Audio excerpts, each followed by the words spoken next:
नाज़रीन, सिंधी न्यूज़ में ख़बरों जो सिलसिलो जारी है। ख़बर शामिल कंदासीं राणीपुर खां। राणीपुर खोड़ावासी वापारी जो बासर जे ज़्यादतियुनि ऐं ब्लैकमेल करण ख़िलाफ़ पंहिंजी मासूम नियाणियुनि सां गॾु नेशनल प्रेस क्लब पहुची एहतिजाज कयो।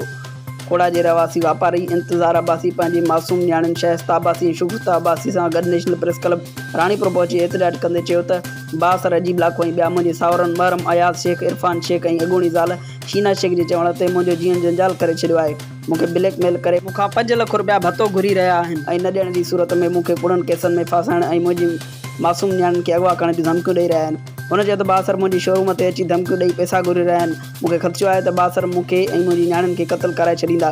हुन चयो त हफ़्तो अॻु खोड़ा रोड ते 2 मोटरसाइकिलुनि ते सवार 6 ॼणा हथियारनि जे ज़ोर ते मूंखां 3 लख रोक रक़म, सोनी मुंडरी, सोना लॉकेट ऐं हिकु राडो फुर कयो वियो हो, जंहिंमें बि साॻिया जवाबदार मुलविस आहिनि। उनाए सिंध DIG सखर SSP खैरपुर खे अपील कंदे घुर कई त खुदारा नोटिस वठी बासरनि ख़िलाफ़ कार्रवाई करे मूंखे तहफ़ुज़ फ़राहम कयो वञे। ॿी सूरत में एहतिजाज जो दाइरो वधायो वेंदो।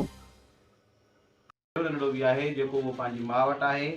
हे कोरट सगोरी ॿई जेको आहे सो मूंखे ॾियारियूं आहिनि। मुंहिंजी जेका पुराणी घरवारी हुई 3 महीना अॻु मूंखां तलाक जेको आहे सो वठी वई आहे ऐं कुझु ब्लैकमेलरनि जे रुख